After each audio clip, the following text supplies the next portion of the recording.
Love. Blanca and I have been here discussing this idea of what love is, and we're going to get into a little bit of what love isn't. So we talked a little bit first about these different types of Greek love, right? Like the different definitions of love based on, I think you were saying the way you described that, like degrees of love, or I guess like maybe it's levels of commitment in that love. And certainly how they play out to different types. Like some types of love are just more for objects and things that we like. Maybe we use like more than love in a lot of those instances. And then you get into the deeper forms. So we talked about eros, which is kind of that passionate, that physical love, or at least the physical desire of love. And then the greatest form, which is Agape. And agape, we reference Jesus on the cross, right? This idea of like self-sacrificial love. Like you will do anything, literally anything, for another because of that love or out of that love, right? So we mentioned that there's also this twisting of love, and that plays out in the form of lust, right? So what is lust? How do we identify lust? How do we conceptualize it, and how do we stay away from it? Yes, if we look at what that word we just talked about, agape, where it's self-giving and self-sacrificing. What is the opposite of self-sacrifice? Would you call it selfishness, self-seeking, self-interested? And so I think that's entirely what lust is. It's what's in it for me. What can I get out of this person? Or what can I get out of being with them emotionally, maybe? So self-gratification, a use of the other person. Yeah. So, I think of this idea of lust, and I can already start imagining that the conscience that we have doesn't necessarily let us delve into it without feeling the repercussions of it. I think that when you start using someone, or at least you start looking at someone in the wrong way, you feel maybe inappropriate. I think of kind of like a creeper, like looking through blinds or something, right? Like hiding, like in the shadows, right? Like that's kind of how I relate to lust. Maybe there's some other ways. So you're saying, like, as a way of kind of testing out to see if this is lust, like if you don't want this person to know, right? Like secretive, right? Yeah. Like if it's something that you would be ashamed if they were to find out. I don't think that true love maybe has that same fear, right? Would you say that? I mean, you were talking about how like a person might be afraid to say "I love you" because of the meaning of the words, right? But there's definitely no shame in the feeling, for sure. Yeah, maybe it's challenging, but it's not shameful, Right. Yeah. But I'm trying to think, like, perhaps some people might feel shame or that creeper vibe when they're thinking about lust, right? But not everyone is sensitive to that. I mean, you listen to a lot of the music we have out there, and they might call it love when they talk about a person a certain way, or maybe they're conscious that it's not love and it's just meant to be a one-night stand. You hear a song, "I'm in love with your body," but doesn't really talk about the person. You think, though, that people listen to that and they don't think that there's a certain vibe of like, that's not really what I want for myself? Like, I wouldn't want somebody to say to me, "I'm in love with your body." I'd want them to say, "I'm in love with you," right? I think deep down, for sure, but I feel I've seen statistics where they'll say a woman would rather be used than ignored, because one of the biggest fear of women is to be unacknowledged.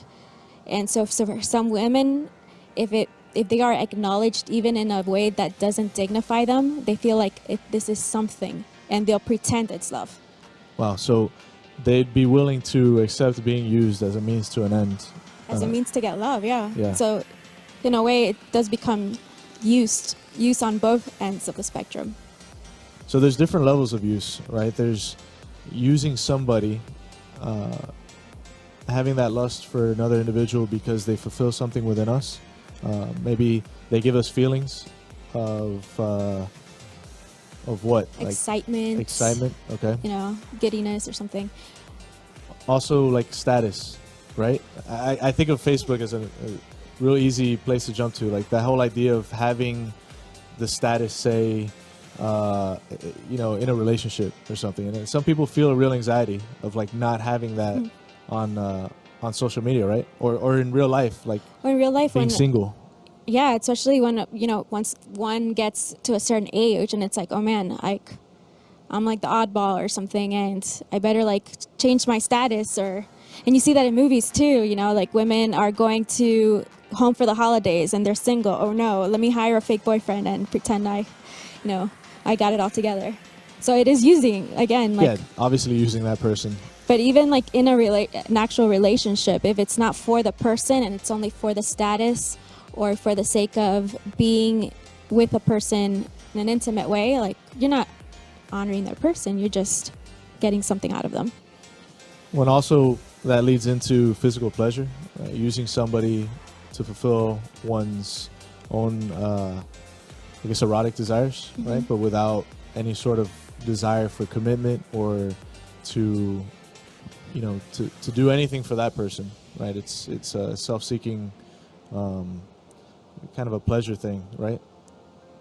I mean, yeah, it's definitely objectifying the person, yeah, using them to get something, right? And it definitely lacks in that self-sacrifice. We're not committing to them completely, as in the vocation of marriage.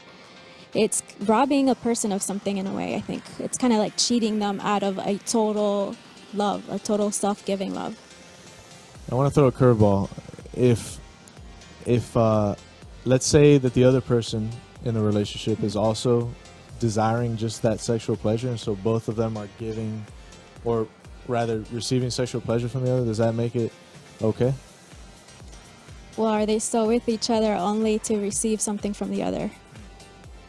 So is their main purpose like to enter into a relationship to give to the other, or to receive? It's still very right? inward. Yeah. It's still about me, what I'm getting, what I need, what I want from you. I think when people look at it that way, as if like, is this a transaction? Is it a trade-off, or is it like me just giving without necessarily expecting or desiring anything in return? Would that be a way of kind of helping judge whether something is lust or whether it's love? That is a curveball. Yeah, because so I'm thinking, if it's inward, right? If all the desire is an inward desire, it's for myself, and the other person is coming at it from the same perspective, it's for themselves, right? That doesn't exactly sound like this idea of romantic love. No, it sounds like we it's have. something that's two-sided. It doesn't sound interpersonal. It's just like, I'm on my side, you're on your side. You'll use each other when we need, and if our needs could be met in someone else, then peace out. I'm done with you, kind of thing. There's like without that commitment, right? And that commitment also requires sacrifice in a way, because you're saying no to other people. You're saying no to other things because you're saying yes completely to that one person. But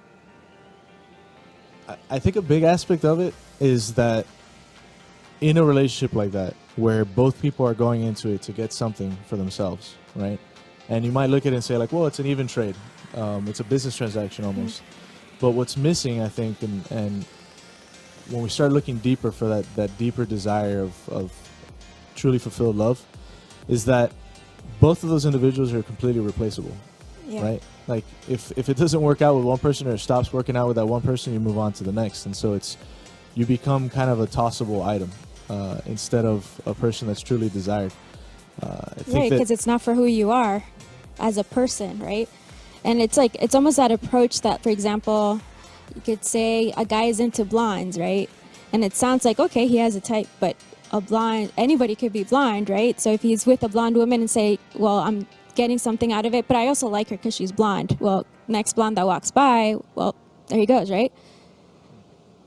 Yeah, there's also the question, I think, of do we, in our relationships with others, do we desire to see them in their entirety?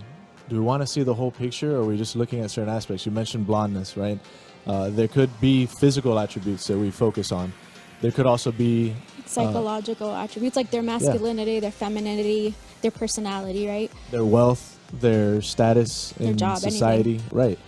And so if we're focusing on just that aspect of the person, you mentioned sentimentality.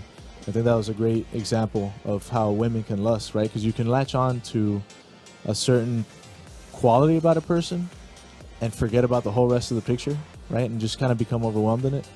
I think I've seen that example before in some of my friends that are particularly in women friends of mine, where their friends are all telling them like, this guy isn't good for you, but they're kind of blinded, right? And maybe it's because of that, because they're focusing on one specific attribute. Right. It's kind of like this one thing, and it might not be a bad thing, but kind of like blowing it out of proportion, or like zooming into it, like you said, without noticing everything else. It's kind of like you walk up to a painting, you only like are right here in front of it. You're only seeing something, but you can't really appreciate the whole thing until you step back and look at the whole picture. I think it's the same with the person. You got to look at every aspect of them. So in lust, we're really not desiring to see the individual in their entirety. It's a self-gratifying, self-satisfying form of love. It's a twisting of love. I shouldn't say a form of love, but a twisting of love, where instead it's about ourselves and not about the other individual. There's no desire to enter into getting to know that person more, right? Yeah, because what would happen when that person who's in a relationship out of lust, what happens when they start to get to know the person and start seeing the goodness of that person, along with the flaws, the virtues and the flaws, and they see them in their entirety, would they still want to use that person? Would they realize that maybe using them will hurt them? Or, yeah, like how does that change everything just by seeing them? Right. I think that we've covered the lust topic pretty well. I hope we have, at least. I think we'll take a break and we'll come back and we'll talk about love and what is true, authentic love and how do we pursue that right after the break.